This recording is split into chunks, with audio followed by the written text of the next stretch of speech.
No vídeo de hoje nós vamos falar sobre a CSMG3, a Copasa. Vamos entender os seus fundamentos, os seus dividendos e o que podemos esperar para a empresa no ano de 2021. Então, enquanto roda a vinheta, aproveita para se inscrever no canal, deixar o seu like no vídeo e compartilhar com seus amigos que querem conhecer um pouco mais sobre a Copasa.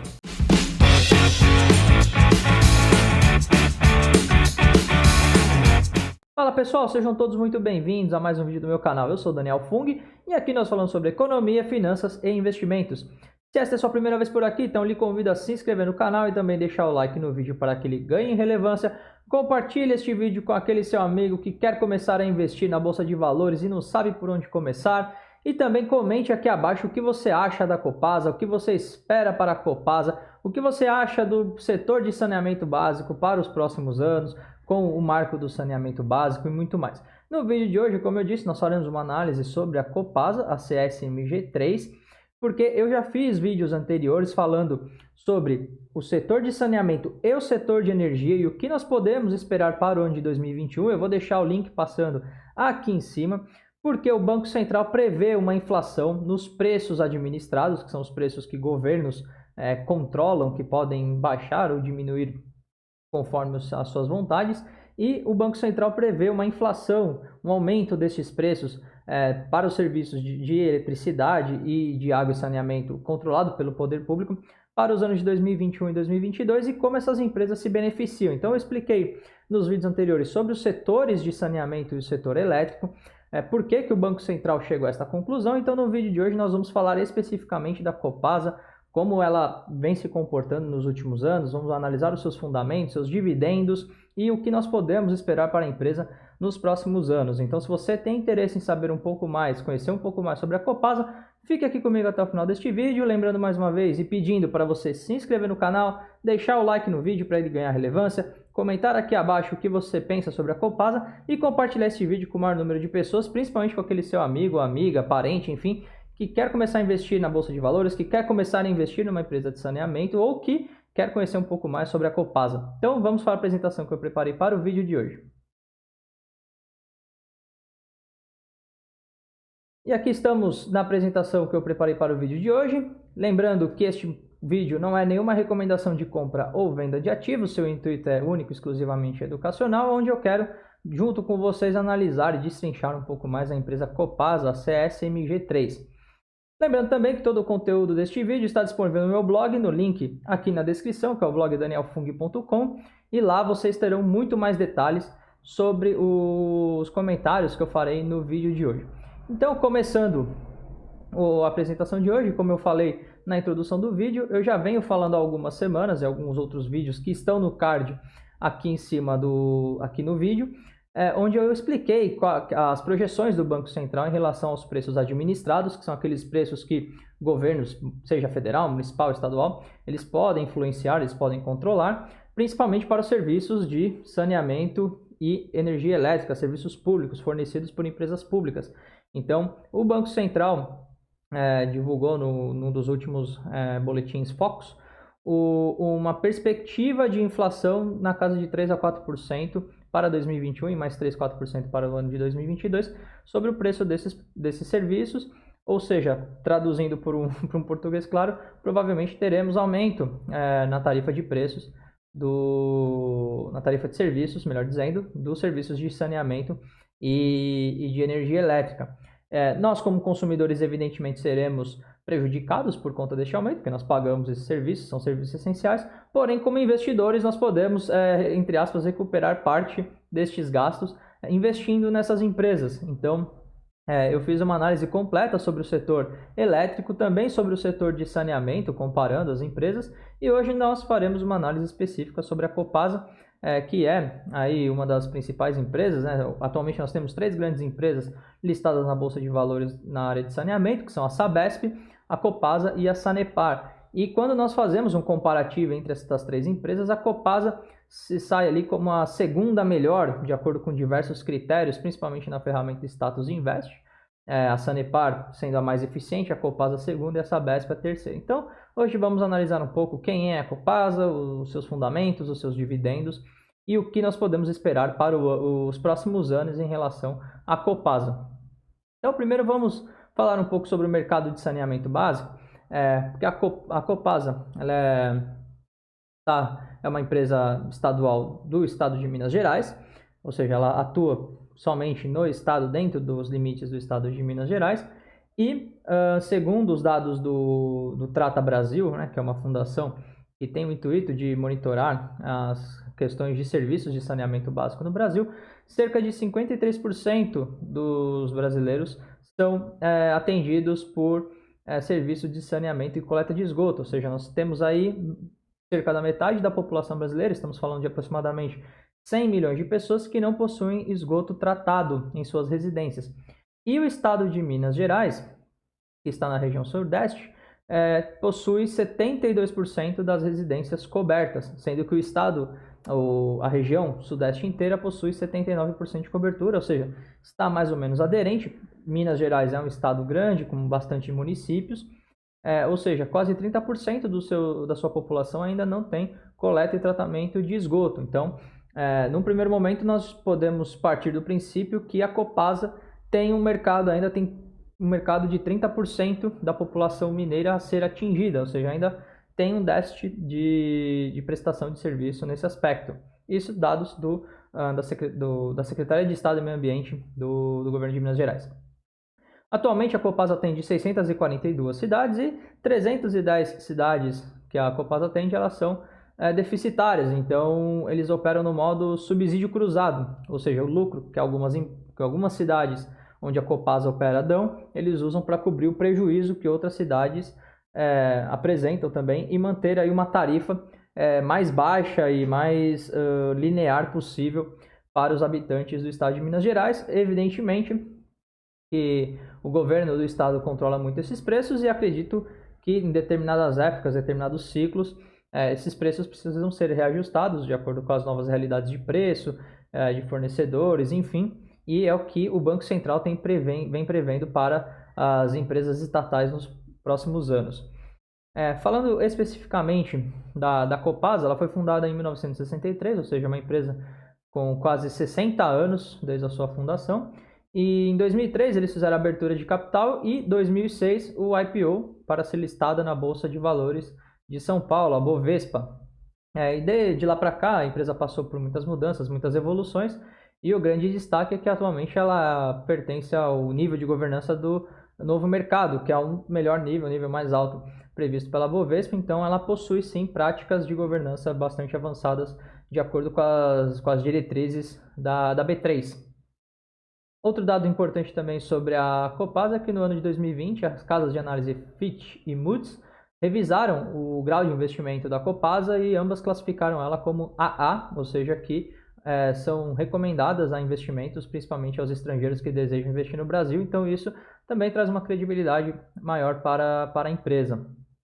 Sobre a privatização da Copasa, que muito tem se falado, principalmente depois do novo marco do saneamento e também principalmente depois que o governador Romeu Zema foi eleito. Ele é do Partido Novo, né? Então uma das propostas do Novo é aumentar a quantidade diminuir a quantidade de empresas estatais e privatizando, né? Aumentar a quantidade de privatizações. Está em curso desde setembro um contrato com o BNDES para fazer um estudo, uma análise de viabilidade de privatização da Copasa, contratado pelo governo do estado e pela empresa Copasa. Ocorre que aqui nós podemos encontrar alguma dificuldade por parte do governo de Minas em conseguir privatizar a Copasa, porque de acordo com a Assembleia, as leis de Minas Gerais, isso terá que passar pela Assembleia Legislativa do estado, qualquer venda de ativo do governo, qualquer venda de empresa estatal do governo do estado de Minas, precisa passar antes por um plebiscito. Então, em tempos de pandemia, convocar um plebiscito deve ser uma tarefa não das mais simples. Então, a intenção do governo do estado de Minas é tentar buscar um acordo com a Assembleia Estadual para pular esta etapa, se a Assembleia entender assim, e se a população evidentemente não se opuser, a aprovação seria feita diretamente através da Casa Legislativa do Estado, com a aprovação de 3/5 dos deputados que compõem a Casa Legislativa de Minas Gerais. Então, essa seria uma forma do governo do Estado conseguir agilizar o processo de privatização da Copasa. Mas como nós podemos ver, primeiro o BNDES precisa concluir esse estudo de viabilidade para levantar o quanto a empresa vale de fato, o quanto ela pode ser oferecida ao mercado, depois virão os possíveis interessados, né? Ainda existe aquele balão de ensaio do governo, né? Quando quer privatizar algo, vamos ver quem é que se interessa, quanto eles estão dispostos a pagar. E aí, por último, sim, se dá todo o trâmite, principalmente político e jurídico, para avançar com essa privatização. Então, podemos ver que não é uma tarefa fácil, não é uma tarefa rápida, mas é fato que o governo do estado de Minas está se mexendo para fazer essa privatização. Então, vamos acompanhando, vendo como isso evolui. Vamos falar um pouco da cotação da CSMG3. Quando eu gravo este vídeo, ela fechou numa cotação de R$ 50,25 por ação. Isto representa uma desvalorização nos últimos 12 meses de cerca de 20% no preço da ação. Então, como nós podemos ver aqui, depois da pandemia, a Copasa tinha um preço aí na casa dos R$ 69,00 durante um pouco antes da pandemia, isso aqui nós estamos falando de janeiro de 2020. Depois da pandemia, ela caiu para cerca de R$ 32,00 por ação e o preço foi se recuperando, mas dificilmente chegou no patamar de R$ 60,00. Agora ela está aí no patamar de 50, houve uma subida bastante interessante nos últimos dias, porque ela anunciou o pagamento de juros sobre capital próprio aos seus acionistas, então a tendência é que as pessoas comprem, alguns investidores comprem, recebam o juro sobre capital próprio, né, ou fiquem na Datacom e depois vendam.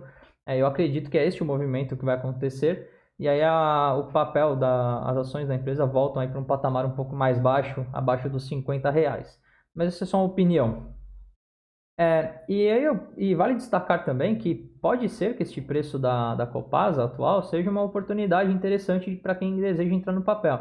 Isso aqui não é nenhuma recomendação, como eu disse anteriormente, mas quando nós fazemos um comparativo, eu vou até ampliar um pouquinho aqui a tela, para ver se vocês conseguem enxergar. Vamos ver aqui. Vou ampliar um pouco, vou deslocar aqui. Eu não sei se vai ficar bom no vídeo, mas eu vou falando. Na dúvida, se vocês não conseguirem enxergar, acessem o blog danielfung.com. O link para este artigo está aqui na descrição do vídeo, lá vocês conseguirão ver claramente. Mas eu vou falando aqui para vocês. Então, nos últimos 2 anos, quando nós comparamos a Copasa, a Sanepar e a Sabesp, em 2 anos a Copasa valorizou-se 11% no valor das ações, a Sanepar 64% e a Sabesp 82%.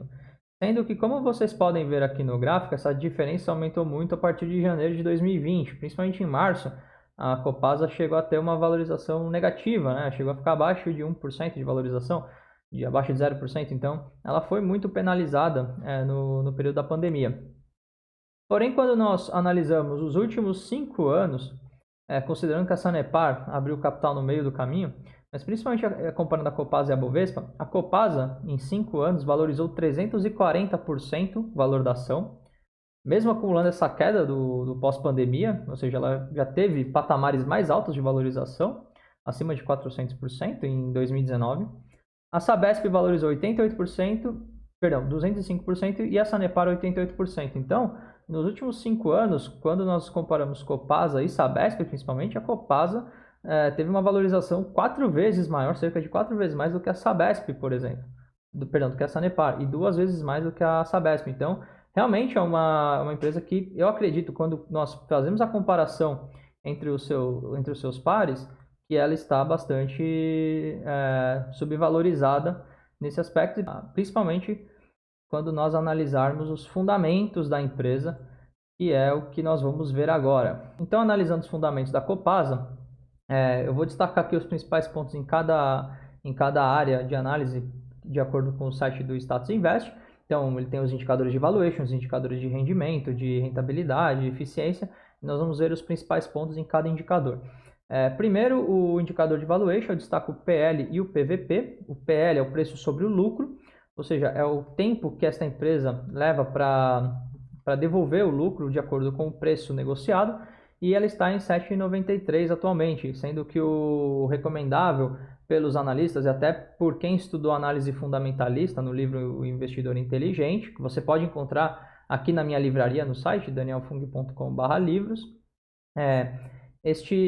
o ideal é analisar entre um PL entre 1 e 15. Então, a Copasa tem um PL de 7, o que não está nada mal. e o PVP que está em 0,89.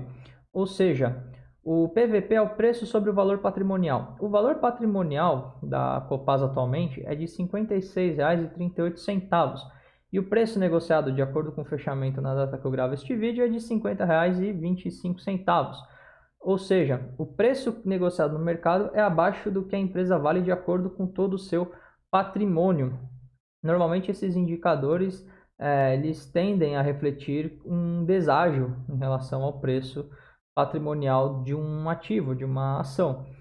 Principalmente para quem investe em fundo imobiliário, sabe que esse indicador é muito utilizado para um dos principais indicadores para analisar se o preço de uma cota de um fundo imobiliário está caro ou barato, e no caso das ações não é diferente. Então, quando nós temos uma combinação aí de um PL de 7 e um PVP de abaixo de 1, significa que o mercado de fato está pagando um preço abaixo do que vale o patrimônio daquela empresa. Indicadores de eficiência. Então eu destaco a margem líquida da Copasa, que é muito interessante, é de 15,15% nos últimos 12 meses, sendo que a maioria dos negócios da Bovespa, né, quando faz uma média, gira em torno de 10%. Então, para efeito de comparação, quando nós comparamos Sanepar, Copasa e Sabesp, a Sanepar trabalha com uma margem líquida de 18%, a Copasa 15% e a Sabesp 10%. Para quem leu ontem o relatório de resultados da Magazine Luiza, a margem líquida da Magazine Luiza é de 2,5%. Foi o que eles relataram no terceiro trimestre de 2020. Ou seja, é uma margem líquida bastante robusta esta da Copasa, e isso evidentemente facilita a empresa atingir bons lucros. Indicador de rentabilidade.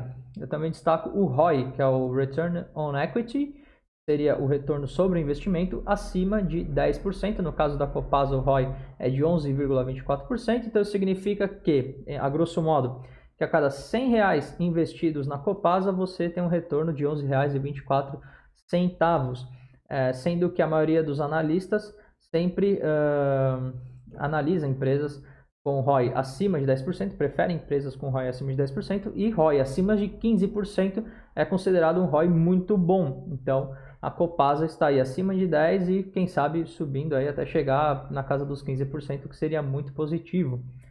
E o indicador de endividamento, um indicador muito bom da empresa, é a dívida líquida sobre o patrimônio líquido, de 0,31, ou seja, que 31% da dívida líquida da empresa é equivalente ao patrimônio líquido.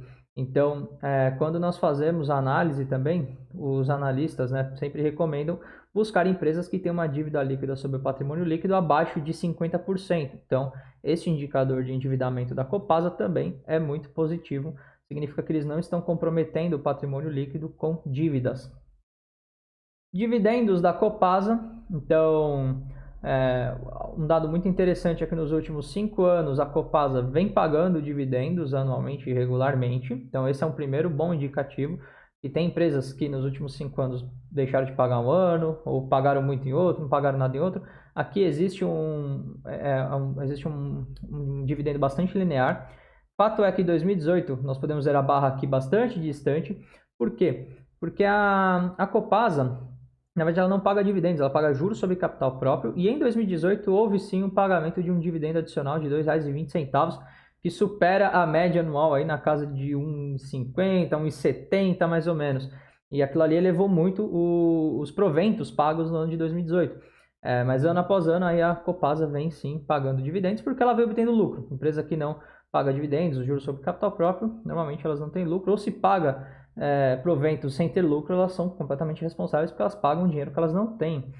O dividend yield nos últimos 12 meses da Copasa está na casa de 3,73% ao ano, o que não é um extraordinário, mas fica ali um pouco abaixo da média do mercado, considerando que as melhores pagadoras de dividendos do mercado pagam na casa de 6% a 7%, 8% às vezes, que é o caso da Itaúsa, BB Seguridade, às vezes acabam pagando um pouco mais. Então eu diria que é um dividendo intermediário, considerando ser o que nós vimos até aqui, principalmente nos fundamentos, uma boa empresa. Então pode ser que no futuro ela venha pagando mais, porque exceção feita em 2018, ela, como eu disse, paga aí um dividendo regular.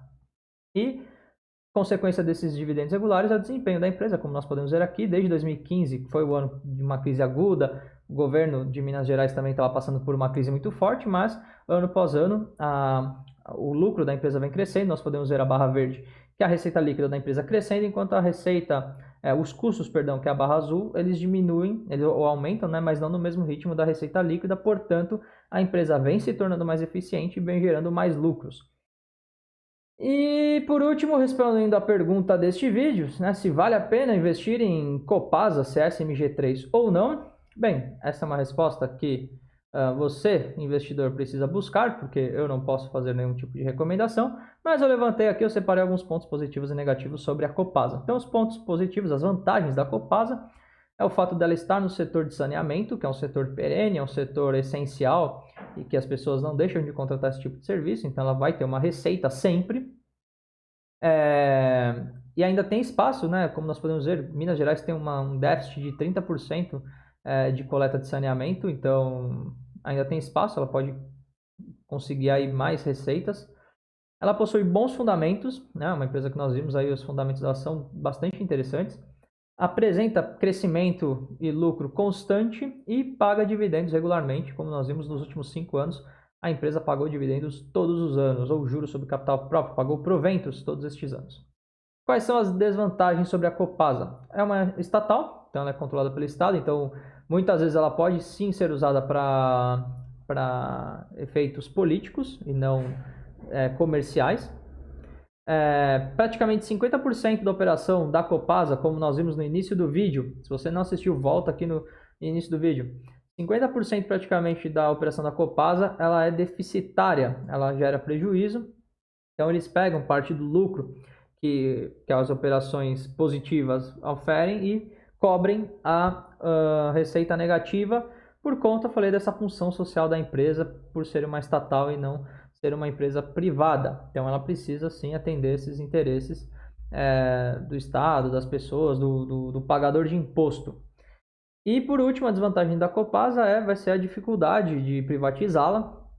Como nós vimos também no vídeo, há questões políticas a serem tratadas que não são simples, e vamos ver como o governo de Minas Gerais articula para fazer a privatização da Copasa, que, como nós vimos, o preço atual negociado, o PVP, ele está abaixo de 1, significa que há um deságio no valor da ação em relação ao seu valor patrimonial, e normalmente nos processos de privatização, esses valores pagos pelas empresas que desejam adquirir as empresas estatais, esse ágio costuma ser bastante interessante, bastante alto. Então a tendência é que, se o BNDES de fato chegar à conclusão que o VPA, né, o valor patrimonial por ação, é de R$56, eventualmente num leilão a Copasa pode, quem comprar, né, a operação ou a própria empresa pode querer pagar R$65, R$70 por ação, e obviamente que os acionistas terão um ganho bastante relevante nesta operação. Então, por mais que seja difícil o processo de privatização, caso ele saia, eu acredito que pode sim ser bastante positivo para o acionista e também para a empresa. Então, por este vídeo é isso, pessoal. Espero que vocês tenham gostado. Mais uma vez eu peço sua inscrição, seu like, o seu comentário, que você me diga o que você acha da Copasa, o que você acha do setor de saneamento, essa privatização sai ou não sai. Compartilhe este vídeo com o maior número de pessoas para que ele ganhe relevância, que as pessoas conheçam melhor a Copasa. E por este vídeo é isso. Tchau, tchau!